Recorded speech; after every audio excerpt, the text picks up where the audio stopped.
Congress party की प्रदेश महासचिव पर मामला दर्ज। अरुण भारती उर्फ अन्नू के खिलाफ एफआईआर दर्ज। फर्जी जाति प्रमाण पत्र बनाने पर 420 का मामला।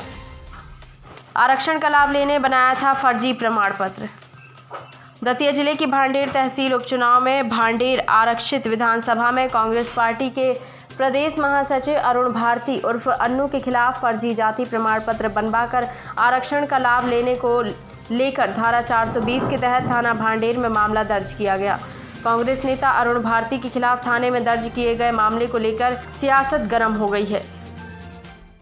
1999 में एसडीएम भांडेर ने बनाया, पुष्टि की कि वह अहिरवार जाति के हैं। इस जाति प्रमाण पत्र के आधार पर वो विधानसभा का चुनाव लड़े, उससे पहले जिला पंचायत के भी सदस्य रहे। इस जाति प्रमाण पत्र को श्री महेंद्र बौद्ध जी ने स्वयं चैलेंज किया था अदालतों में। अनुसूचित जाति विभाग की एक उच्च स्तरीय समिति है भोपाल में, उसमें चैलेंज किया था और वहाँ से अन्नू भारती जी के विरोध में रिजल्ट आया। उनके जाति प्रमाण पत्र को इस आधार पर निरस्त कर दिया गया कि उनका परिवार मूल रूप से उत्तर प्रदेश का निवासी है और उत्तर प्रदेश में कोई आरक्षित वर्ग का अगर है तो वो दूसरे प्रांत में आरक्षण का लाभ नहीं ले सकता। इस आधार पर निरस्त कर दिया गया। उसके विरुद्ध अपील, रिट अपील हाईकोर्ट में पेंडिंग है। अभी पूरा फाइनल मामला हुआ नहीं है। इसके बावजूद बिना दिमाग लगाए सीधे 420 का केस रजिस्टर कर दिया गया। ये बिल्कुल गलत किया गया। इससे एक बात सिद्ध होती है कि भारतीय जनता पार्टी और महेंद्र बौद्ध जी मिले हुए हैं, यानी भारतीय जनता पार्टी और बीएसपी मिली हुई है। कांग्रेस ने जो आरोप लगाया था कि बीएसपी अध्यक्ष मायावती जी ने सारे टिकट के प्रोफॉर्मा पे कोरे दस्तखत करके भाजपा को दे दिए, कोई बड़ा सौदा हुआ और ये बात अब सिद्ध हो रही है।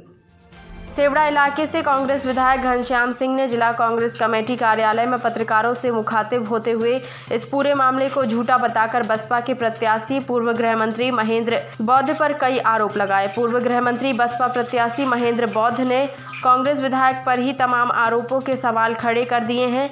बसपा नेता महेंद्र बौद्ध ने कांग्रेस विधायक कुंवर घनश्याम सिंह को भारतीय जनता पार्टी से मिली भगत करके राजनीति करने का आरोप लगाया। बसपा प्रत्याशी महेंद्र बौद्ध ने कुंवर घनश्याम सिंह के द्वारा बनवाए गए बंदूक के लाइसेंस पर भी सवाल खड़े किए, जिस लाइसेंस को भोपाल के परी बाजार से बनवाया गया, जबकि घनश्याम सिंह जी मूलतः दतिया के हैं।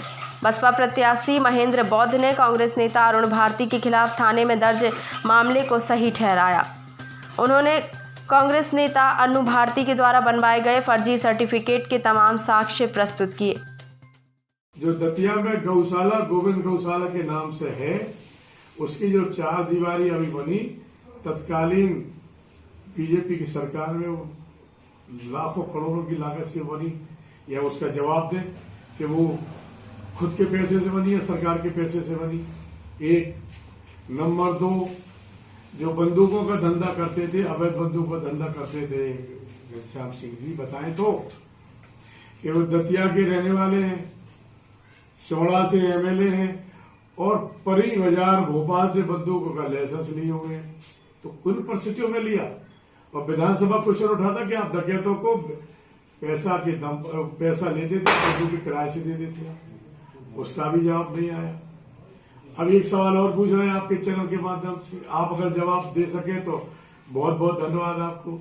एक दतिया में लोक इनकलाब है जिसका अध्यक्ष पब्लिक का आदमी होता था और सेक्रेटरी कलेक्टर होते थे। वो करोड़ों की बिल्डिंग है जो सिविल लाइन में है, इधर एसपी रहते, कलेक्टर रहते, वहां बिल्डिंग के कागजातों में पीडब्ल्यूडी और मध्य प्रदेश शासन आज भी लिखा हुआ है। लेकिन ये बीजेपी की दम पर ऐसी कई अवैध संपत्तियों पर कब्जा किए हुए। अगर अब हमारे पास चुनाव पे टाइम नहीं है, नहीं तो हम भी प्रेस कॉन्फ्रेंस बुला के बताएंगे कि कितनी अवैध धंधे कर रहे हैं। और आपके माध्यम से भी कहना चाह रहे हैं घनश्याम सिंह जी, चुप हो जाओ, बोलोगे तो हमें भी बोलना पड़ेगा। एक घाघरा भी गैंग था, वो घाघरा गैंग क्या काम करता था बताएंगे कि हम बताएं? अगले एपिसोड में बताएंगे अगर मैं फिर बोले तो। प्राइम 18 इंडिया के लिए दतिया से रजनी लटोरिया की रिपोर्ट।